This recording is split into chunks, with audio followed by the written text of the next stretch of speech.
Hello and welcome to my channel. My name is Titan del 86. Here you will find everything from your favorite characters, from anime, series or movies, such as figures, statues, trading cards, and other limited special edition items. I will show you everything that is included. For example, we will discuss the design of the box, how it's packaged, the design of the figure, the articulation points, the accessories that are included, and we will see our favorite characters in special scenes. And you never know, you might see other characters make special guest appearances, so you can decide whether it's worth getting or not.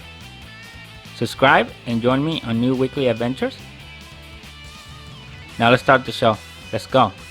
Hello ladies and gentlemen, welcome to my channel. My name is Titan del 86, and today from Pokemon the Trading Card Game, I'll present to you the first starter packs. In anticipation of Pokemon the 30th anniversary, I decided to go back through time and let's revisit Pokemon the 25th anniversary. Especially with Pokemon Day approaching, there's a lot of speculation of what to expect from Pokemon this year. So by going back and looking at what happened at Pokemon 25th anniversary, we can kind of speculate what we can expect from the 30th anniversary. So for today, I'm going to present to you the first starter packs that were released periodically throughout 2021 that included special jumbo versions of the first partner Pokemon, as they were originally released through the different TGC series. So each one of these Pokemon cards has the original layout from the initial release from when they were first introduced. So these are the first 8 generations, because obviously the 9th generation didn't exist. So maybe that is something that on the 30th anniversary Pokemon will follow through and give us the jumbo size version. And who knows, maybe they just re-release all these Pokemon cards, but instead of with the 25th anniversary logo, it'll have the 30th. So let's go back through time and check them out. But there was something else that was released prior to all that, which was the first partner collection binder. This was released on February 26. The thing that was special about this binder is that it was designed to hold the jumbo cards that were going to be released later that year, and it came with a starter one, which was Pikachu. But depending on where you bought this special binder, you might have gotten an extra pack that was also released with it to help you kickstart the collection. So looking at the binder, you can see that it has the Pikachu tail. In the background, it's got all the 8th generations of the Pokemon that were released. Then when you flip it over, you have the jumbo card of Pikachu, and this is the best Pikachu ever because this is the fat version before they started to skinny him up. I'm no stranger to jumbo cards. Here's a quick collection of the jumbo ones that I have so far, and as you can see, most of them are from the Japanese versions, because to me they always seem to come out with the good promos, especially some of the rare ones. For example, the one with the 3 legendary birds, Mewtwo versus Mew with the Pikachu in the background. Then I also have the exclusive card of the Dark Lugia, which was done in relation to Pokemon XD Gale of Darkness. This card was never released as an actual regular card. It only exists as a jumbo card, which was also known as Shadow Lugia. In case you're wondering, here's a size comparison between a regular card versus a jumbo one. As you can see, it takes about 4 regular cards to equal 1 jumbo size. One thing that I'm noticing is my Japanese jumbo cards are slightly bigger than the American ones. If you look at Lance's Charizard compared to the other 2 that are next to it, you can see that on the Japanese versions, the borders are slightly thicker. The other thing that I want to share with you is I did get the 9-piece commemorative coin set. So once we're done ripping through these booster packs, I will gladly show you the coin set that was also released as part of this 25th anniversary celebration. And who knows, maybe we'll have an updated version for the 30th. But I'm also open to a supplement just to expand the collection. In case you was wondering, these first generation packs were released throughout the whole year. So the first starter pack, which included Gronky, Scorbunny, and Sobo, was released on March 5th. On April 2nd, they released Rowlet, Linton, and Popilo. For May 27, they released Chespin, Fennekin, and Froakie. For June 4th, we got Sneevy, Tepig, and Oshawott. On July 9th, Turtwig, Chimchar, and Piplup. Then on August 6th, we got Trigecko, Torchic, and Mudkip. On September 3, we got Chikorita, Cyndaquil, and Totodile. And finally, on October 8th, wrapping up the series, we got Bulbasaur, Charmander, and Squirtle. which were the original sets. So in general, it took 8 months to get them all. So this is something neat that they included, which is basically a bingo book.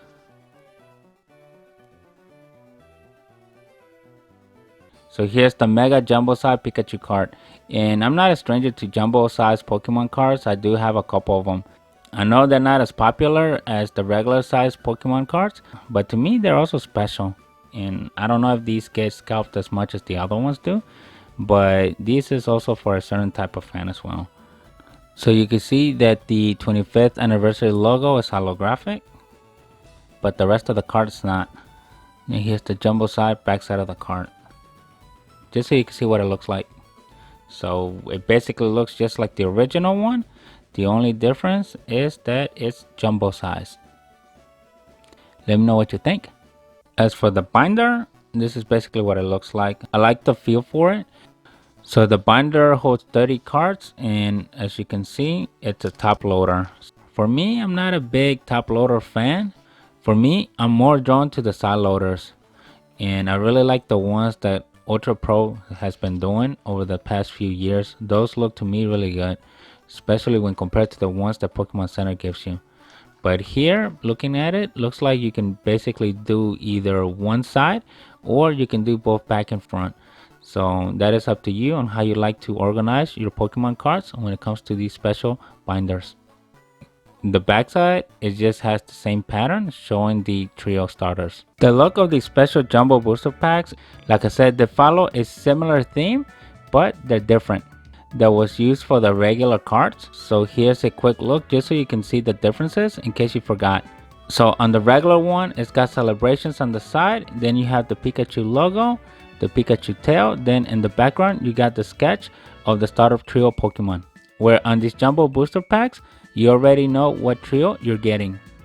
So again, let's go back through time and I will open each one of these jumbo booster packs from the order that they were released. So we're starting basically from the 8th gen all the way down to the 1st gen. Since each one comes with 2 additional booster packs, I don't recall from what series they were. So let's find out. So this is the first one that was released on March for the Galar region, featuring Grookey, Scorbunny, and Subby. One thing that I always liked about the Pokemon cards is when they gave you the Pokédex entry towards the bottom right. I know depending on the type of the Pokemon card through whatever generation or series it is, sometimes it's shifted towards the center, or sometimes, like you see here, they put it on the lower right hand side.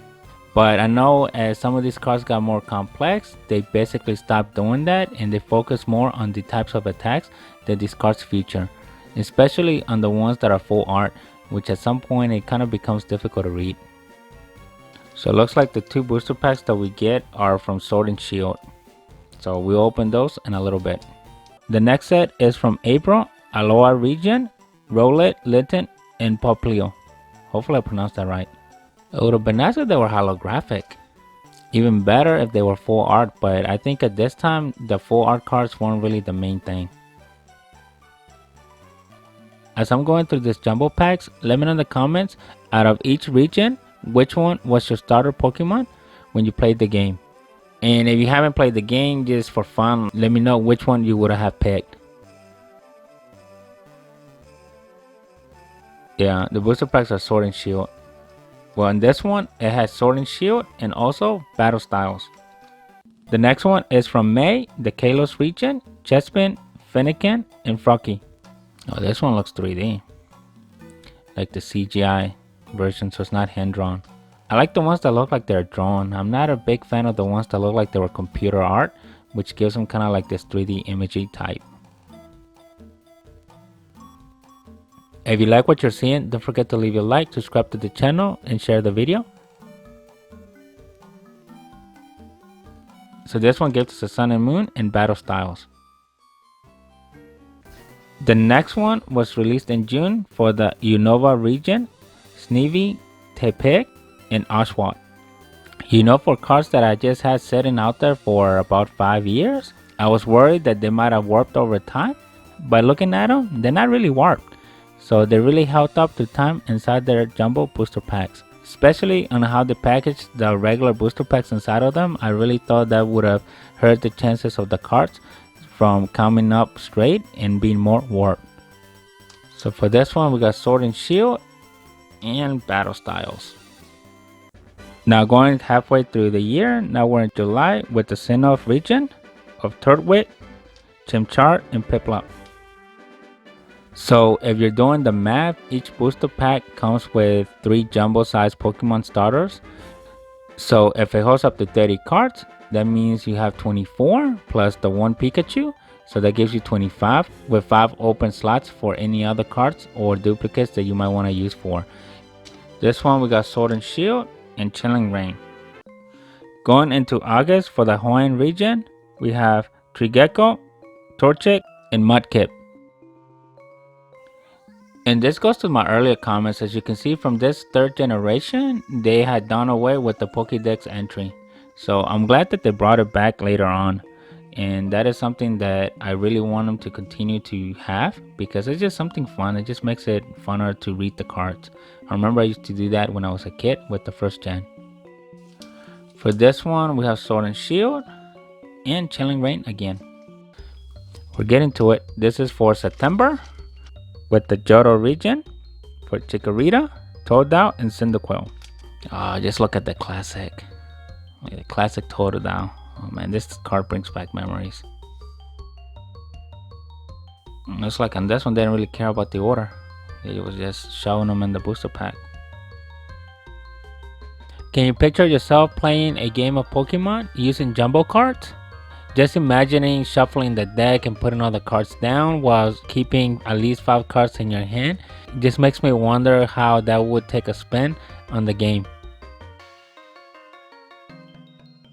For this one, we have Evolving Skies and another Sword and Shield.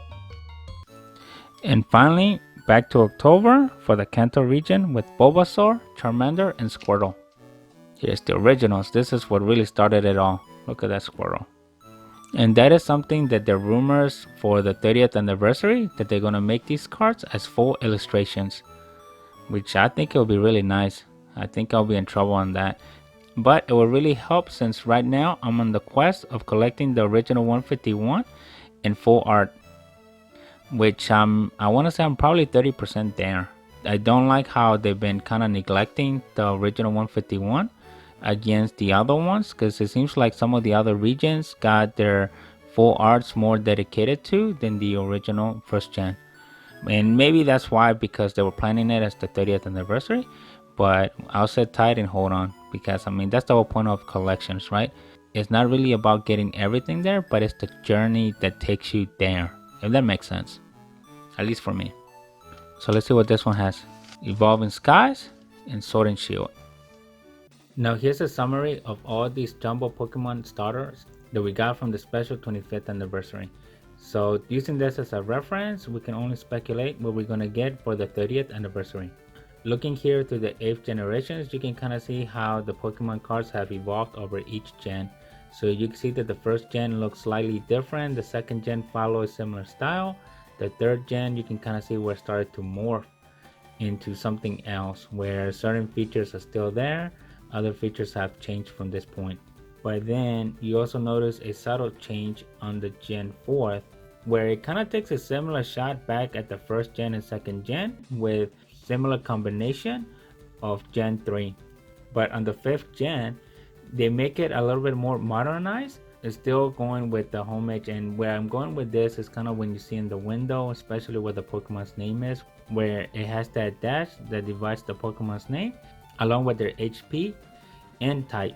As far as the card layout, nothing much changed in the 6th gen, and that one you can see that they still kept a similar format from the previous generation. The only difference is that the artwork started to look more like a computer graphic, which to me, I'm not a big fan of that.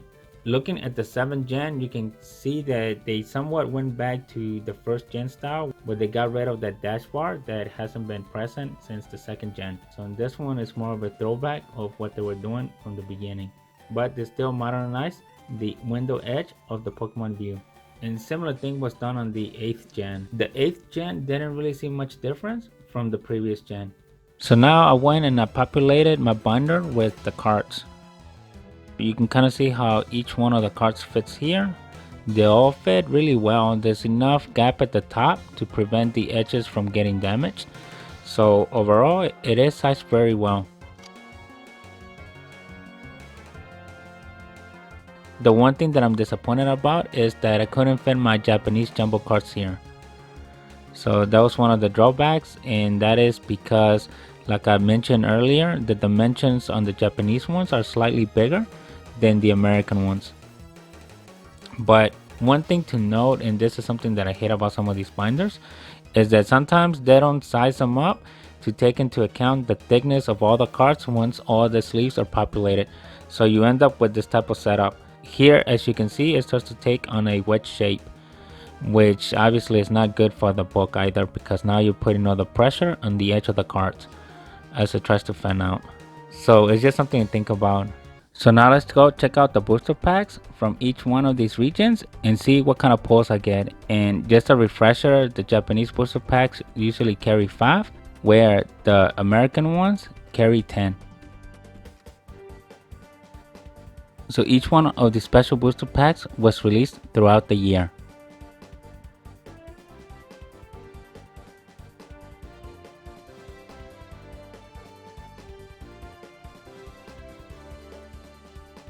Here's the second one.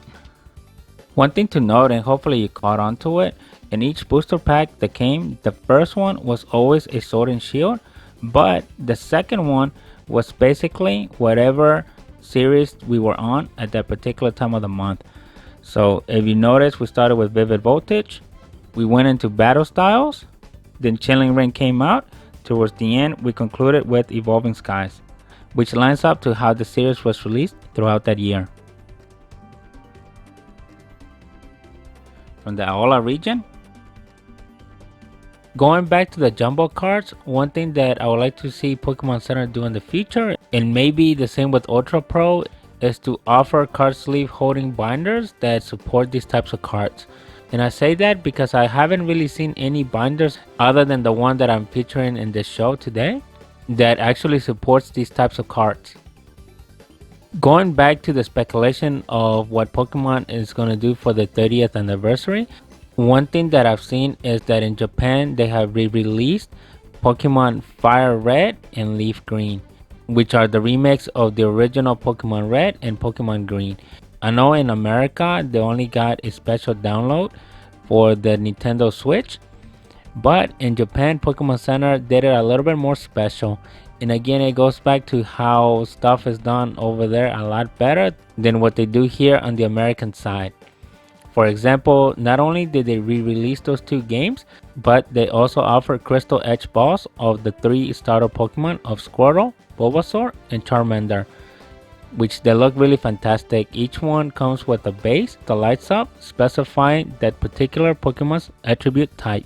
And honestly, it looks really neat, which is also a reminiscence of how Pokemon was done in the manga, where you could actually see the Pokemon through the Pokeball, which that was omitted in the anime. Instead of having the Pokeball be red and white, you could actually see through and actually see the Pokemon, which they did in the manga, but I guess in the anime it would have been a little bit more difficult to draw on. The other thing I've seen is also some rumors that some of these Pokemon cards that are coming out for the special 30th anniversary is that they're throwbacks to the manga, where it actually shows the Pokemon character in color, manga style, and in the background you have its manga sketches. And again, that would be something fantastic if it's true, and I could just see everyone going crazy over it. So again, fingers crossed to see what happens. Let me know in the comments what are your expectations. This is from the Unova region. In case you was wondering, I did collect these booster packs when they first came out. It just took so long for me to ever get to it since we first started the channel. So this video not only marks a revisit to Pokemon 25th anniversary in anticipation of what's going to happen on the 30th anniversary, but it also reflects back on this channel because the channel basically started around that time frame. So you could even see that the second video that I kicked off was actually the Pokemon 25th anniversary when they came out with that special package. So I know it's a rough cut, but if you want to go back through time, you can go ahead and check it out. Man, it's been a while. But again, I had all these and I just never got around to them. So I've basically been storing them this whole entire time. Then what other than start opening them now, which is something that I always want to share with. But other figures and other things took priorities. But now it's time that we revisit and close the loop on this special set. Next one is from the Sinnoh region. Nice looking Ghastly. The other thing that I miss is also the first editions and the second editions. I think they should bring that back too. Let me know in the comments what your thoughts. Haven't really seen any major hitters, and that is just typically my luck, is opening these. I usually don't get anything good. I do get every once in a while, I do get lucky, but for the, I'm gonna say probably like 8 out of 10, I don't really get a good pull rate. This is an interesting card with connecting arts. That is something that I do like about some of these Pokemon cards, is that if you really pay attention to some of these, you will see that they have connecting artwork. This is an example of one where you have Hitmonlee, but if you look in the background, you'll see Hitmonchan. So if we get a Hitmonchan that goes with this one, you will see that Hitmonlee is in the other side of the background. It's like they took a shot of Hitmonlee, and then you also have a shot from Hitmonchan's standpoint. So that is another thing that I really like that Pokemon does. The other one that I like that they do, and they don't do this very frequently, is when they show a two-stage Pokemon where it starts out with the first evolution where it's depicted. Then in the second evolution you can kind of see that it shows through time development of the artwork. Then in the third one it shows a different scenery. A good example of that is the Charmander, Charmeleon, and Charizard, where you have Charmander with the school kid. Then in the Charmeleon card, the school kid is more like a teenager. In the third one, the teenager is now grown up with the Charizard. Those are actually, to me, those are my favorite ones. Now this is the Hawaiian region. You can tell that on the third generation they got really lazy. They only gave you the name, the attack, and the picture, which is very minimum. Where on the first two gens they actually gave you the number and the Pokédex entry. But good thing is that after the 4th gen they brought those features back. I don't know what happened in the 3rd gen. Whoever was in charge of the Pokemon cards, they were really lazy at that time, only giving the minimum. About time we got that Sea King. Look at that, same booster pack.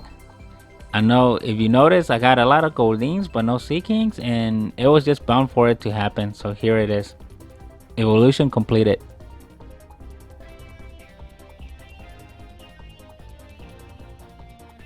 Look at that, we have one of our starters. Got the rapid strike there.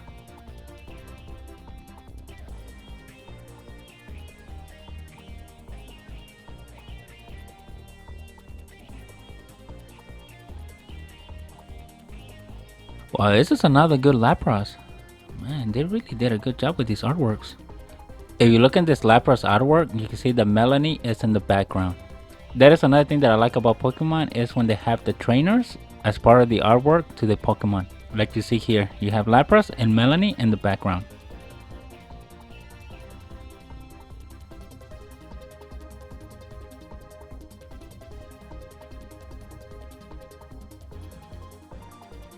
Now this is from the Johto area.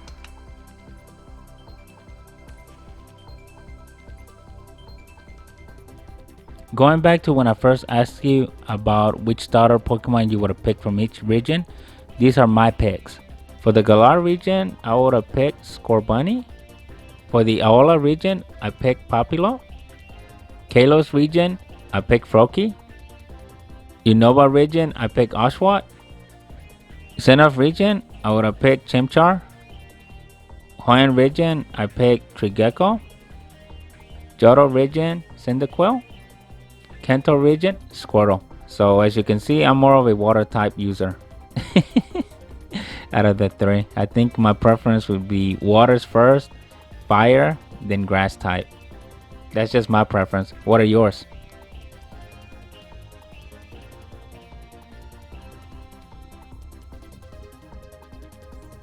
So that was not a bad pack. Now finally, Kanto region.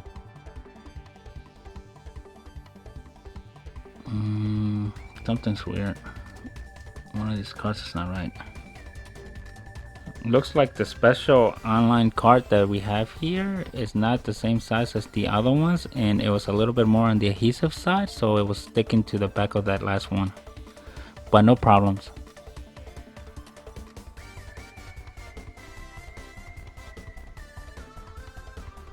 Another Goldeen. I guess that's all I'm gonna get today. It's nothing but Goldeens.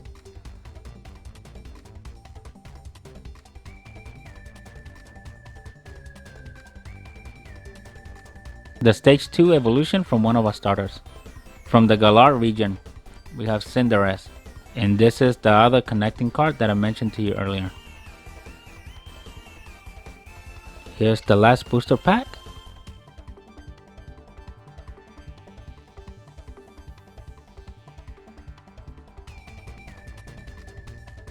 I like this one. This one looks good. I did like that I did get the connecting cards between the Hitmonlee and the Hitmonchan. I don't know why this frog to me always looks like he's high. And that's it. So I didn't really get like really notable pulls. I think the only one that was really good was the Umbreon one. So here's a close-up of some of my favorite Pokemon cards that I had just pulled from the special Jumbo Booster Packs. As you can see, I did get some of the starter Pokemon, especially since I was able to complete the Grookey evolution line, which is pretty neat. Like I said, I don't have really good luck with this stuff, so I didn't really get any high-hitting, noteworthy cards, but here again, these are my favorite ones that I liked out of these 160 cards that I just pulled. And once again, here are some of the evolutions that I was able to complete. One of the most noticeable ones is this Lapra and this Hitmontop. If you notice closely, they also feature the Pokemon trainer in the background. Like I mentioned before, this is a feature that I do like on the Pokemon cards, where they feature the Pokemon and the trainer in the background. And just to re-emphasize again, I did get the Hitmonlee and the Hitmonchan with the matching connecting arts. So here you can see Hitmonlee with Hitmonchan in the background. Then on the Hitmonchan card, you see Hitmonlee on the background, each one taken from their perspectives.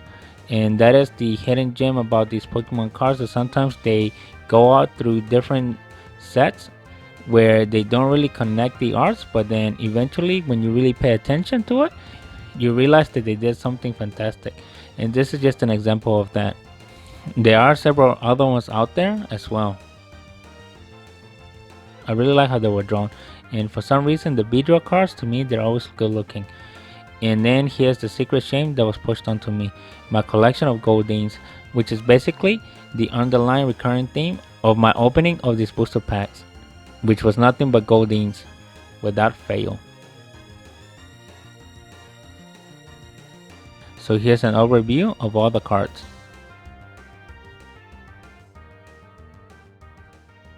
Opening the coin set, you can see that it comes in bubble wrap. It comes in a box that reminds me of a picture frame. So here you can see in the middle of the center is glass, then you see a foam pad. Now let's check it out. Look at all those silver coins. Looking at the coins close up, they do come in an acrylic container.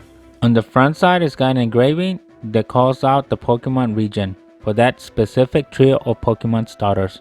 On the back side, it's got an engraving that says celebrating 25 years. If you're really passionate about getting them out, it does have a little piece there. If you look at it, it's got a little groove there where you can use your fingernail to pry it open. This is what the display case looks like if you choose to remove the foam pad, so you can see all the coins through the glass. The door is magnetic. Here's a close-up of each one of the coins. Hopefully the camera can capture the details. To me, they look really good. Let me know in the comments what do you think. And who knows, maybe we'll get an updated version on the 30th anniversary.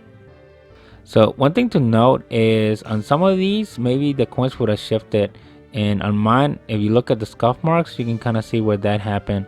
Where over time, probably during shipping and all that stuff, maybe they didn't put the coins in all the way, so it caused it to shift. So they all ended up falling towards one side. But here, once we fixed it, it looks good to go. No big deal. This is all I have for you today. If you like what you have seen, don't forget to leave a like, subscribe to the channel, share the video, and I'll see you next week with a brand new one. Thank you and bye.